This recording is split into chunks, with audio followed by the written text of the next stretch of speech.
Welcome, everyone. Welcome, Sainters. Welcome to the round 23 episode of The Teams.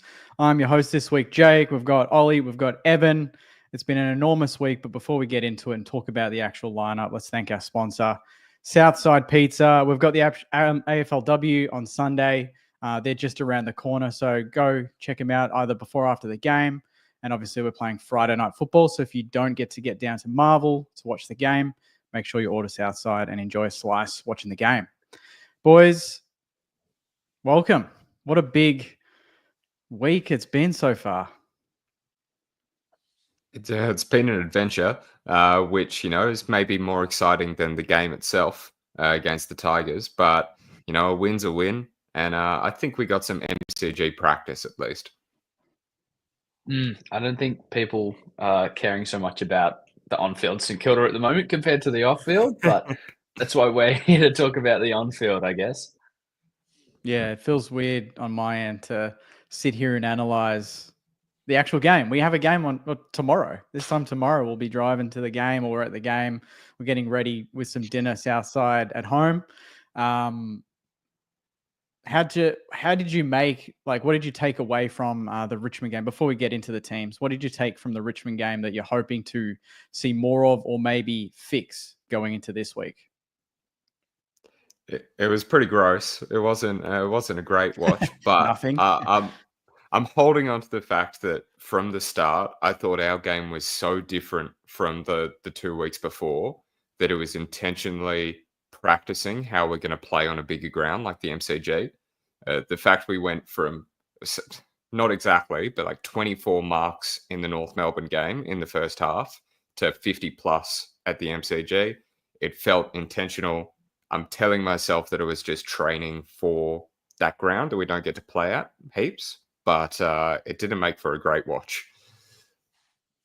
No, the main thing was probably 4 points to take away, to be honest. Not too many key points other than maybe the younger guys having a big impact on the game. I think seeing that week after week, and when maybe we don't have to rely on, I know like Marshall, Sinclair, Naz, so on, had Wilkie, all had great games, but we don't have to rely on those guys as much as we have in the past. Yeah, I think it's exciting. Last week our ins were all three exciting youngsters. One of them is actually an out this week, so that's a good segue into the teams. Let's go with the Saints first. We'll go in Alex Dodson, Dodzilla. He's been enormous at VFL level, so we'll talk about him in more detail shortly. Lance Collard and Toby Travalia regains his spot after a couple of weeks at Sandy, doing the job there. Out, Hunter Clark with another injury, which is devastating. And I feel like every time he gets 3 or 4 games in a row and we say, great, we just need him to have a bit of a run now, stay fit, play at halfback, where we've been seeing some pretty good ball use and football from him.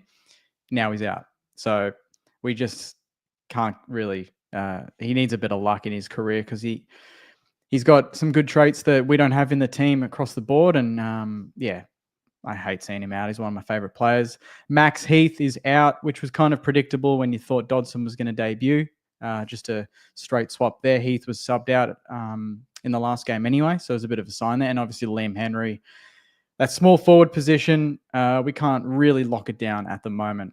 Higo is kind of just that lone small at the moment. He hasn't really got the support, but we're giving Collard a chance again to stand up against a weak Bombers team. And then the Bombers quickly, Cole Langford, Reese Unwin. I'm not even going to pronounce Saad El Harley. I'm terrible at that. Zach Merritt, Dylan Shield, and Archie May out. So 2 big outs there for them. It would have been Merritt's 250th as well. Peter Wright, 150 for them. So what do you make of that, boys? We'll start with you, Ollie. What do you think of the ins and outs? Is that predictable? Is that exciting? They are 3 youngsters coming in, which is great to see.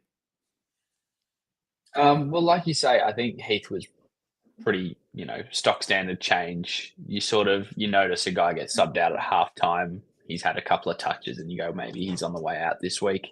Henry, I think it's important that he gets a bit of continuity as well since coming back from injury and not having form. So considering he didn't light the world on fire when he came on in the second half, kind of makes sense to give another guy a go.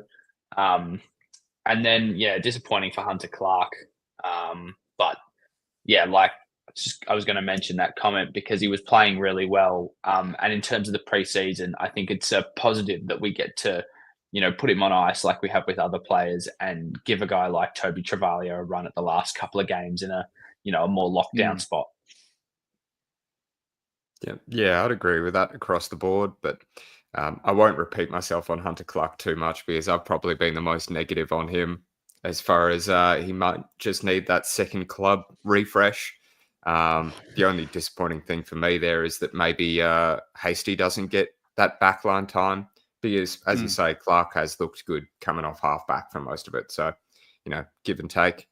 I do like what Heath gives us.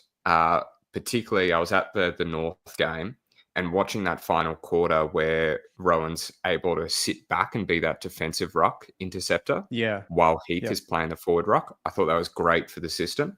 But you can't just plan for us to be one goal ahead in the final quarter the entire time. So it's probably okay. And I'd take the experience that we have going off compared to their 500 odd games that they're losing in those three coming out. So, give and take. Yeah, I tend to agree with that. I think Dodson, he's deserved it. Collard fits a need at the moment. And then, obviously Toby gets his chance again. These are the full lineups. Obviously, we take it with a grain of salt with the way Ross loves to do it. Like Naz off half back. Does he go there? Not too sure. I feel like Toby gets a run there with Sinks and Naz will just run the show and do whatever he wants. Maybe that's a good way to start. We'll go with the back line at the moment. I'm trying to compare it to the Essendon forward line. Gresham's playing. So there you go. Didn't think he'd actually... I was asking a few Bombers fans this week if it's the Gresh Prince Cup, but they didn't think he'd get up for this game. But Gresh is half forward there, which is nice. You helicopter balls. Yeah, I spoke too soon there. He's going to kick 5 now. Is it weird that I look at the back line and think, yeah, that looks pretty settled? Like, I just feel like it's not really been much of a problem this year. Obviously, height is a problem, and against the big boys, we've struggled a little bit, but I just feel like we haven't had a forward kick an absolute bag. Like, I think Cameron's kicked 5. I'm trying to think of other forwards, like Gorillas, that have absolutely got hold of our talls. It's kind of more just a collective. So I feel like the most settled part of the ground is the back line. Am I right or am I wrong? Yeah, I'd say so, especially considering we lost about 400 games of experience to the most part, if you include Howard, who's been out for most of the year. Considering that, I'm glad Kamanides had a pretty injury-free season. So he's got those 20 games into him as a backman, and Tara is obviously lit the place on fire a bit. So pretty solid back there, which is much better than you could imagine considering where we started the year off at. Yeah, that's a good point. Yeah. Like you say, I mean, you've brought in Taru midway through the season. Stocker had a couple of injury issues, and Naz has kind of gone through the middle. But aside from that, we've had pretty locked down forward line. Defense. Not too many injuries. Webster was a important player, but he's becoming less important as the weeks go on and the years go on. So yeah, I think it's been a good season considering we've had a few years in the last 5 where we've been top few for defense. So just to shore that up in a Ross line system is really good. Yeah, I think like losing Battle was enough, but then having Howard out for the whole year it's hurt us. And obviously Jimmy Webster as a small as well. It's kind of been that again, that's one of the positions that seems to interchange a little bit, is Stocker or it's Hasty or it's Sinks or it's Naz back there. Toby, probably Hunter Clark. So I feel like we're going to get the bookends right. Like we've got the talls, obviously maybe Lee Lear comes in, and then full forward Max King. Hopefully we get a full season, but I feel like the back line, we're starting to see it come together for the long term. It's not just for the short term now. So you got Hammer, and even who's with there? It being a bit makeshift, we haven't lost or given away more than 100 points that many times, especially compared to a North Melbourne, who are struggling to keep it under 100 week on week. Like we're building it together, but there's still only, four times I'd say that we went over the 100 mark for the Oppo. How many times have we kicked Yeah. 100? Probably. Twice? I'm just curious. Maybe? Twice? Yeah. Because that I don't was a know good for point. sure. Like someone was talking about the Dogs and how, they're happy to just play in shootouts. And as much as they, we talk about their attack and everything, their defense could cost them finals. Like genuinely, they could miss finals because they concede big scores. They conceded 99 points against Melbourne. They've conceded over 90 points many times. They've had to win shootouts to win games.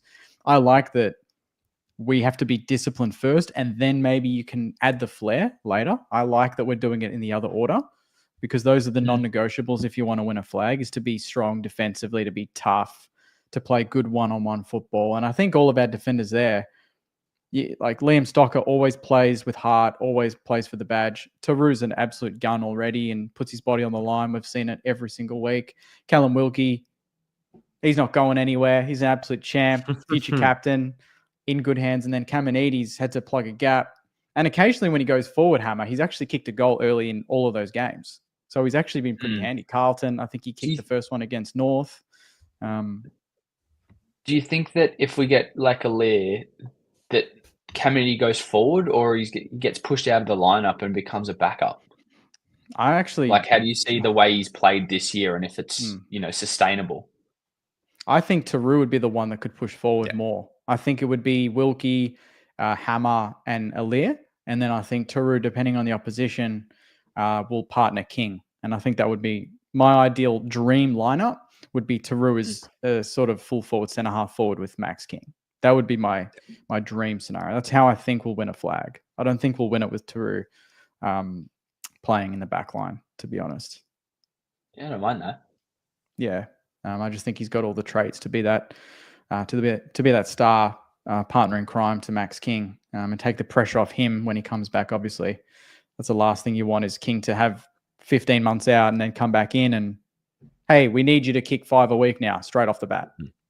So I think the back line's pretty good. I don't know if like Bolter and Lynch, they kind of were a little annoying on the weekend. Like Bolter particularly, they played forward, kind of worked against us, and they, I guess, kicked 1 or 2 goals each, both of them. So something to watch there with Peter Wright. Kyle Langford's obviously very underrated, but he's been out since round 11, so I'm not too worried there. Our backline should be pretty settled against the Bombers.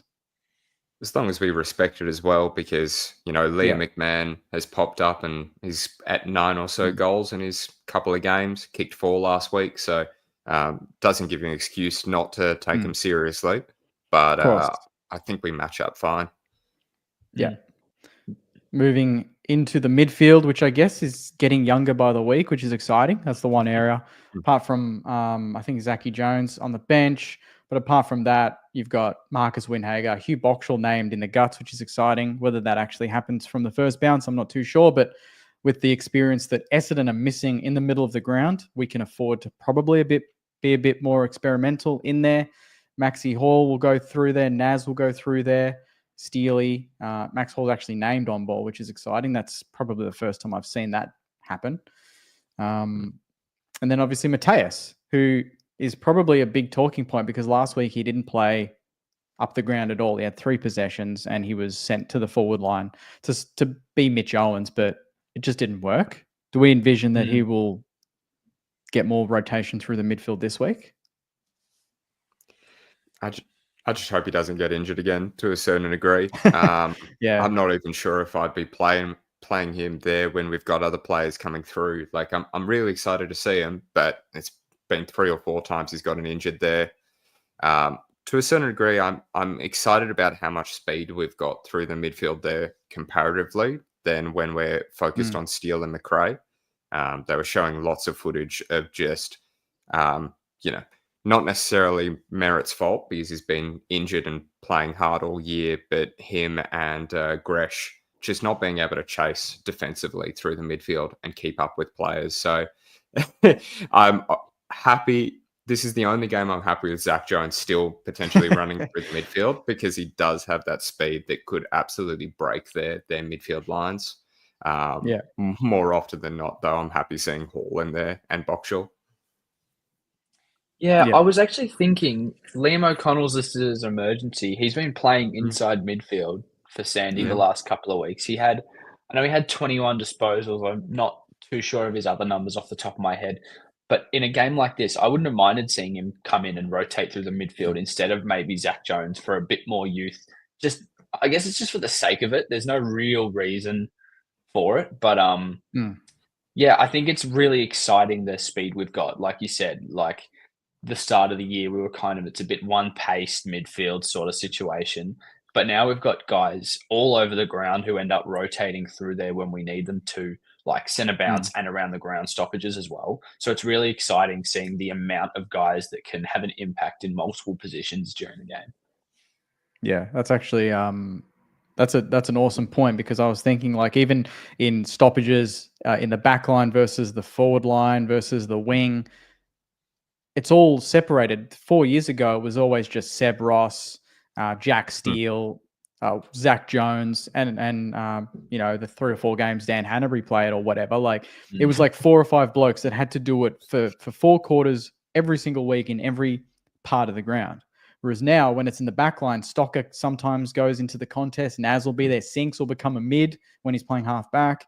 And in the forward line, Darcy Wilson, Garcia, these sort of guys, Filippo, when he's resting forward, will be that mid, so that the mids can just sit back and we can defend better. So that's a really good point. That versatility, like we would have maybe on this lineup right now, how many players do you think at any point in the game will go and spend time in the guts at a centre bounce?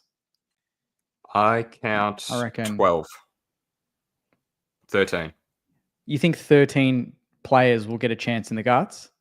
Stocker, Naz, Sinks, Windy, Boxall, Garcia, Darcy, Steele, Hall, Collard, Toby, Jack, Filippo, Jones. Jeez. There's a lot of guys I think there. I had the same thing, except Dodson. You don't think? I added him as well. Dodson can do everything, mate. Dodzilla. he's gonna dominate.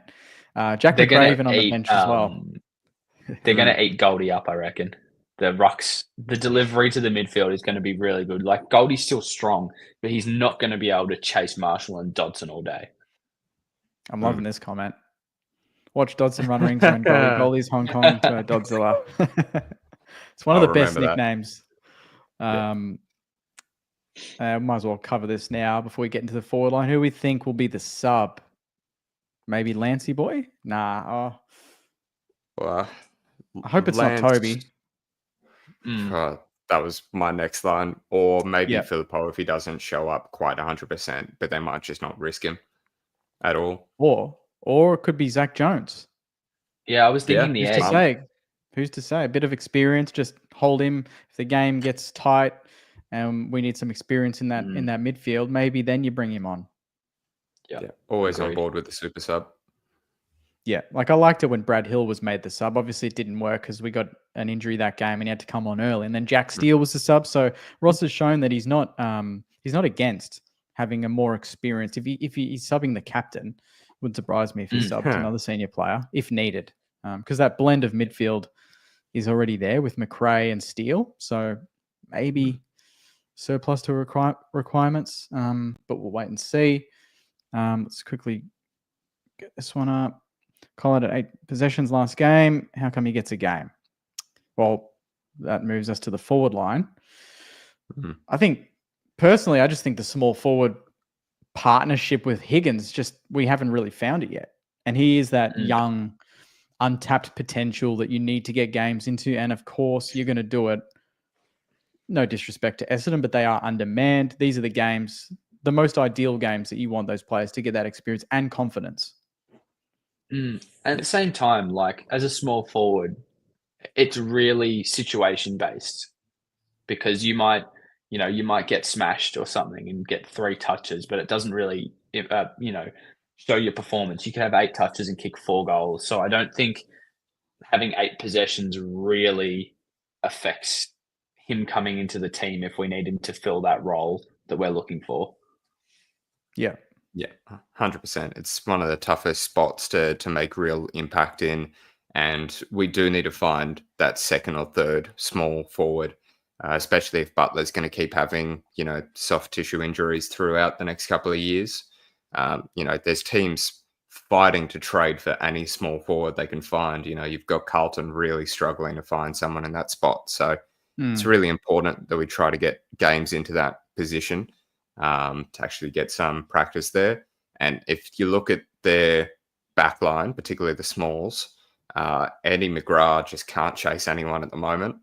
Roberts is really solid.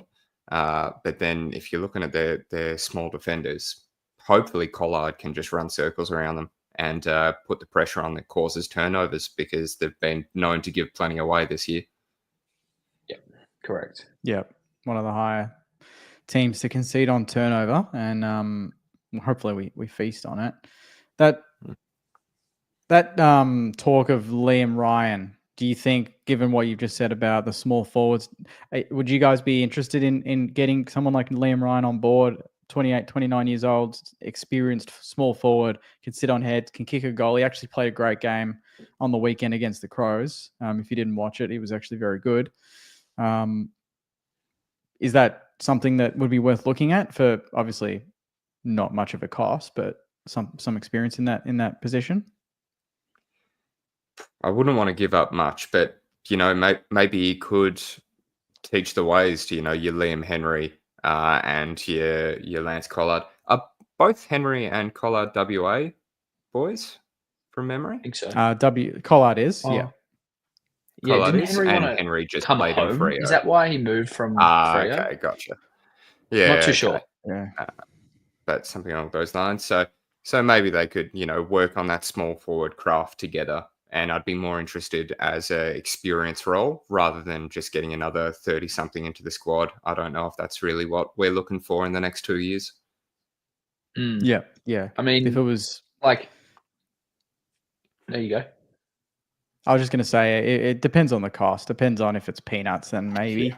Obviously, cap space and all that sort of thing is talk of the town at the moment. So it would have to kind of suit, the 5-year plan for the club. Otherwise, he might go to a Carlton or something instead. Yeah.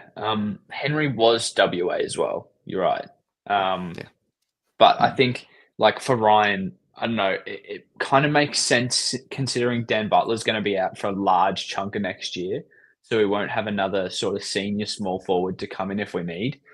But it seems like a little bit of a glue guy kind of move, not so much a long-term thing. I mean, it depends. Like if you sign Naz and he signs for 2 years and that's really the 2-year window to climb up the ladder, maybe you can see in a world where getting a ready-made small forward would help with that, just at least for the short term while Collard builds up to the level we want him to. But yeah, I don't think we'll lose any sleep if we don't pinch a Liam Ryan. I think we'll be okay. What's this one? He does have his merch. Have you seen Street X ones?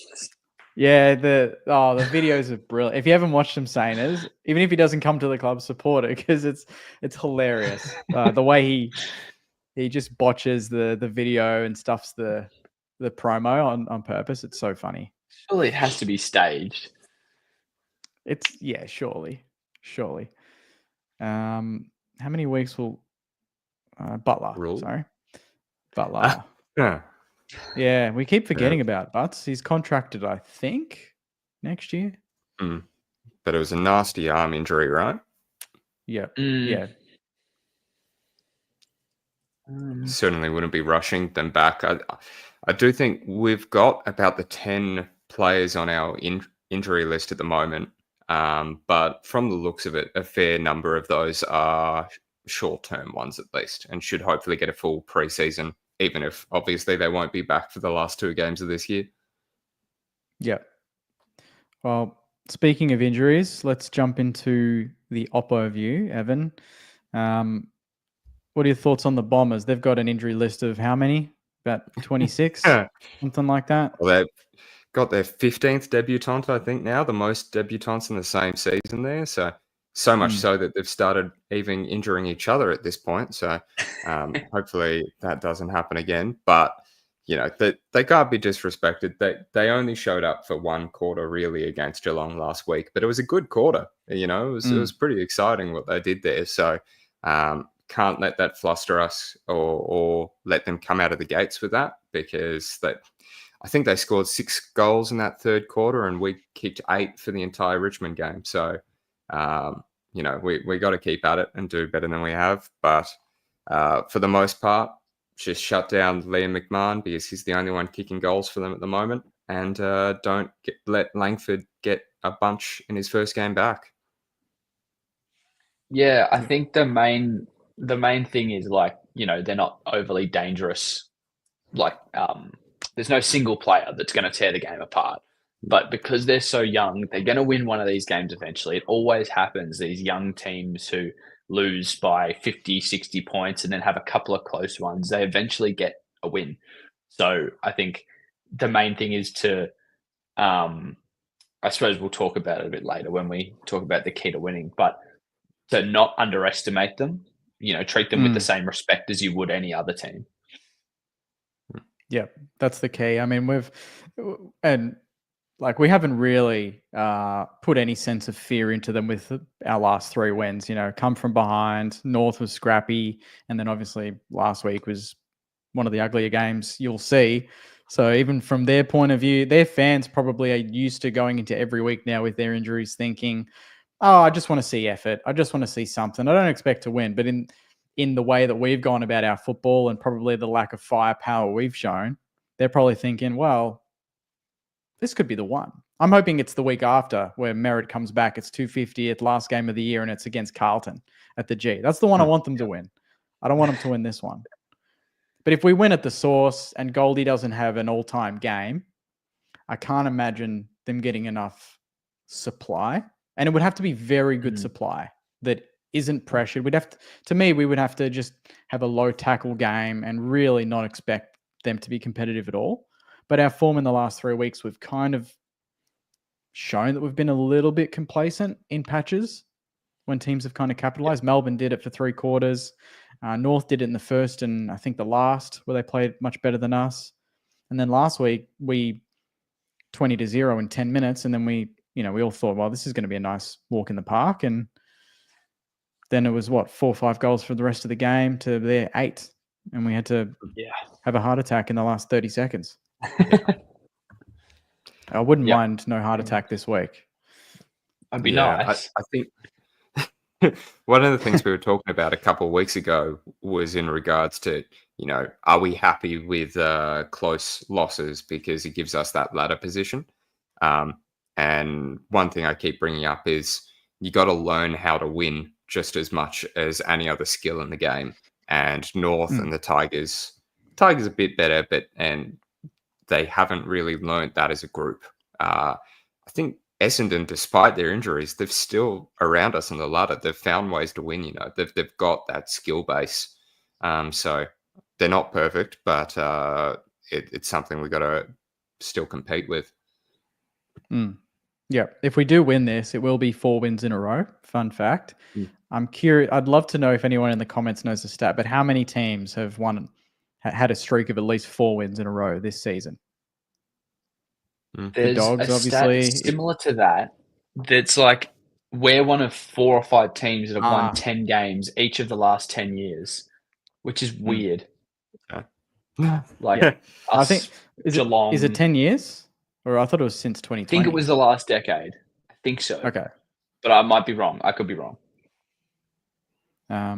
Yeah, that is staggering. There's us and I remember seeing that was like 4 or 5 other teams. I don't know if anyone can actually find it, but that's, I guess consistent, but not reaching any great heights. But for a team like ours to never really, obviously Essendon, much worse, but we haven't fielded our strongest team all season. This would be close to it to me. If Hunter Clark had have played, that would have been close to sort of our best 23 we could possibly field at the moment, especially, debuting Dodson as well, who was their best player in the VFL. He had 35 disposals, 41 hitouts, and he can go forward and kick goals, which is important in this game. So I think people don't realize he's enormous. Have you guys been to training and seen him?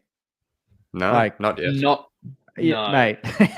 He's like, it's not just a nickname, it's legit. Like he is huge. Like 203 centimeters. There was a photo I posted in January at training, one of his first training sessions. He's standing next to Ron Marshall and he looks enormous next to Rowe.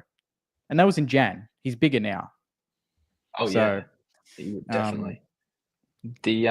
Just quickly, the stat is that it's winning 10 games every season this decade. So you're right, Jake. It's us, Brisbane, Geelong, Port, and the Bulldogs. So Port won't, I don't think. And then obviously Brisbane, Geelong, and the Bulldogs. So that's pretty good company considering we've been mid for most of the first 5 years of the decade so far. I mean, we've made finals twice, but still not hovering between 6th and 14th mostly. Yep. Evan, did you have something? Yeah, I might just do a rapid fire, one of our quick questions before we go into the key to winning and some margins.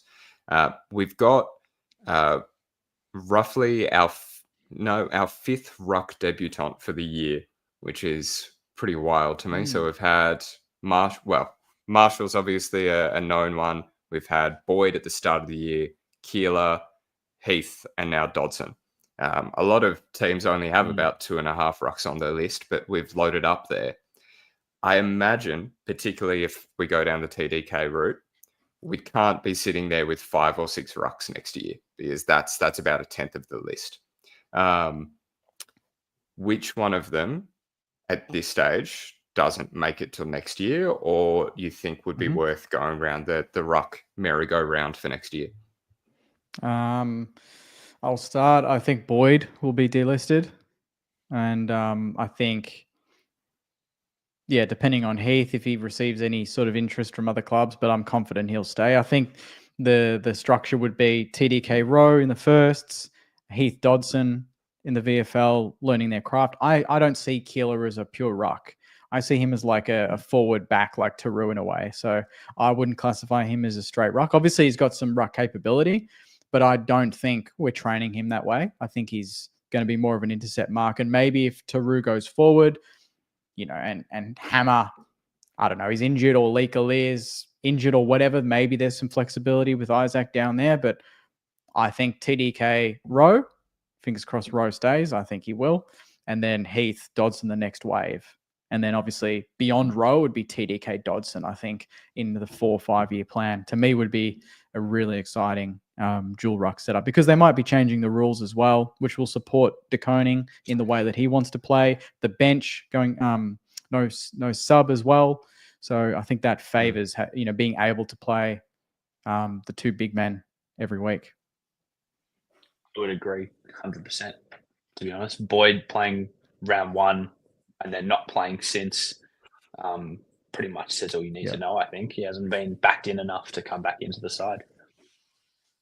Yeah, I liked Boyd for his ground ball sort of play, but you don't really need to be relying on the ruck for that. And he didn't seem to be able to get his fitness up to AFL level. So it's a bit of a shame.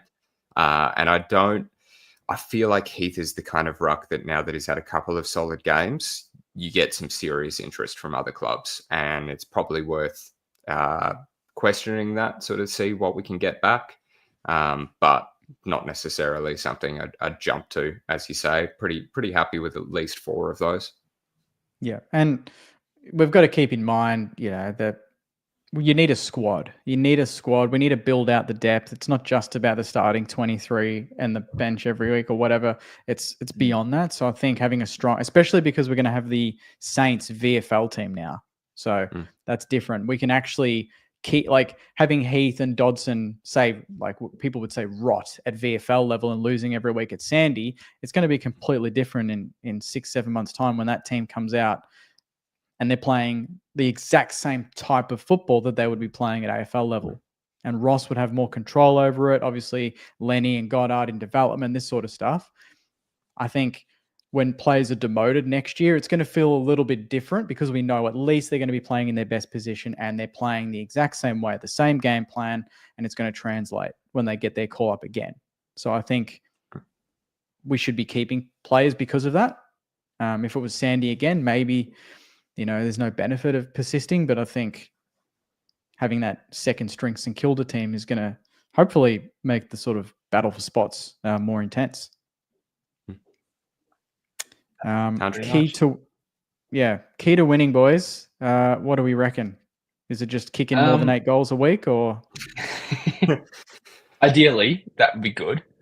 I think that we need to start fast. I think that's the most important thing because they're, like I said before, they're a young team. They'll get a win eventually, but if we can really topple their confidence early on in the game, get out by 4 or 5 goals in the first quarter, I think it'll be really difficult for them to bring it back, especially if we can keep the sort of energy and the pressure that we'd like to start the game with.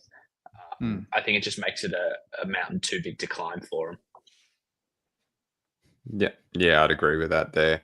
It's they are a young squad there, and hopefully we're able to get a win that's 8 goals rather than 8 goals altogether. Unless we keep them to get no goals, that'd be fun as well. But yeah, just moving fast. They haven't been able to keep up with teams, and that's supposedly one of our strong suits. But they've got a lot of kids in that team now. A lot of kids in that team, so maybe they'll want to chase and carry. So as you say, coming out straight away and keeping the pressure on, not letting those 5 gamers actually settle in.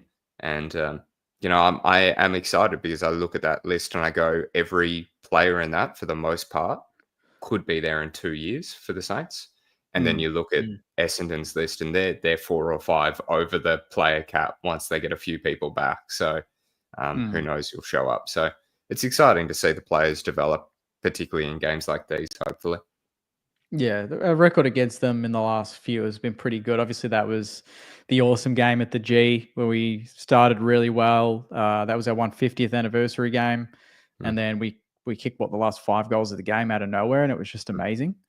And then I don't want to talk about that middle one. I was gonna now that you brought it up, I was gonna say that was one that should have been a blowout too. So our last 3 against them have been really strong. It's just the 9-13, and I think we were 3 or 4 goals up early in that game, and it looked done. And then we couldn't kick straight after that, and Bombers and Jake Stringer just did stupid Jake Stringer things and kicked a sealer from 70 out or something. I was behind the goals that Stringer kicked it, and I was I don't want to think about it. Because Riley Bonner kept trying to kick it out of defence and it never worked for the whole last quarter. That was the Riley Bonner legacy game where he had the record for turnovers, I believe, wasn't it? Like 28. He had like 1,000 meters gained, but like 23 turnovers or something. This is the form guide. Obviously, we are 11th. They are 15th. I was just curious to see what scores they've conceded in the last 5 compared to us. So over 100. That was, but then a couple of, like their game against Richmond was very similar to ours at the, was that at the MCG?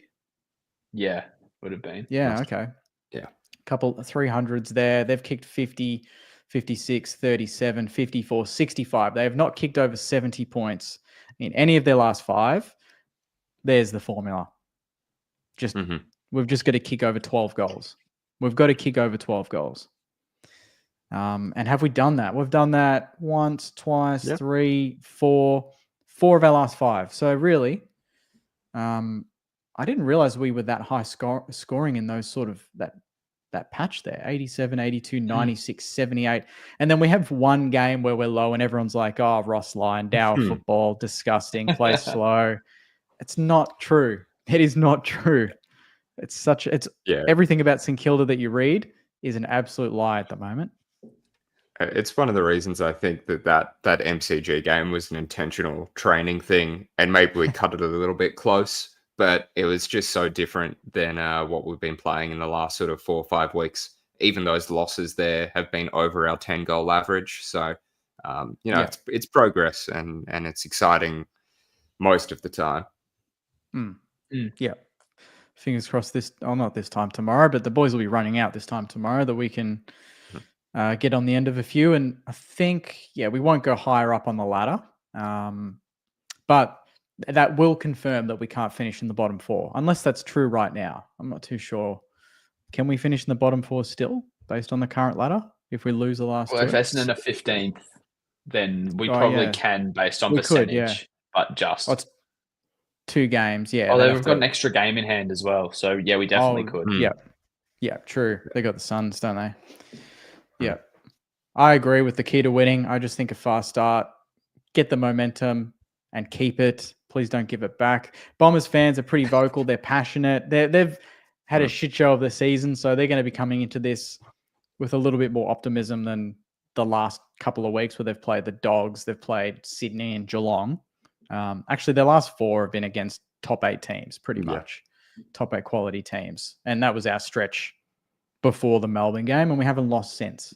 So the teams around us, these are the ones that I think, it's more important for me to see us beat these teams now because of the kids that we're playing, because you could kind of make an excuse and say we're young, we're learning, but all the other teams around us are kind of doing that losing, but we're not.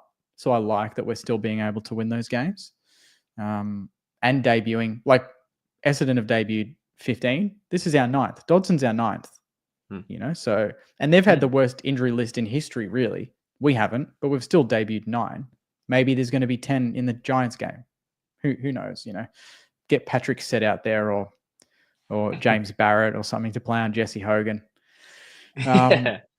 Yeah, tips. And they're deserving debutants rather than through necessity. 100%. No gifted debuts this year. No. Tips, boys. What do we reckon? Be as one-eyed as you want. I'm pretty dour with my tips. But this time, it's hopefully good when I say Saints by 30 because I'm normally pretty dour. So, I reckon we've got it. 5 goals. We'll come out blazing and they won't be able to get hold. I reckon Saints by 40 plus. And I reckon Dodson gets a Rising Star nom in his debut game. Nice. He's just too big and strong. Taru is yet to get a Rising Star nom, right? We could potentially have the last 3 of the season then. Surely he gets one before the season's out. Don't you think? We could. Yep. We could, yeah. He'd be very stiff not to get one, Taru, with his spoils in the Freo game. Some of the marks he's taken, he's flown forward and kicked a goal. I'd be surprised if he doesn't get a nom. And he wouldn't be eligible next year. I think he's played too many games. Yeah, so it'd have to be this year or bust. But I don't think anyone's taking it off Murphy Reid, to be honest. How many is Naz having before I give my tip? What's 56? Could he break the 50? Is that too much to ask for Naz? No, I reckon he could. It was Bombers versus Bulldogs that one of their Bailey Dale got 47, right? Yeah. So okay, I'll back him in. So these are the top players to watch. So these are obviously for both clubs, but most of it is us. So Higo, disposal Naz, Marks, Wilkie, score involvements Rowe, which is awesome.